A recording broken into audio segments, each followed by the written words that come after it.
teman-teman, sekarang kita sedang ditemani sama minuman apa nih namanya, lidah buaya ya. Ini lidah buaya, coba lihat nih. Tadi saya kira ini nata de coco.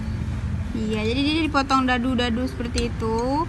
Dan ini juga ada tambahan lemonnya. Nah, ini bisa jadi salah satu olahan dari buah lemon ya. Kita kan punya buah lemon di jeruklemon.com. Nah, ini juga ditambahin sama ini namanya selasi.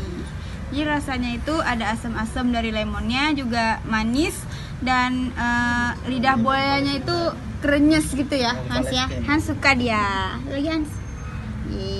Dan ini sehat ya teman-teman. Kalau mau lihat menu-menu olahan lemon lainnya, silahkan kunjungi website kami di jeruklemon.com.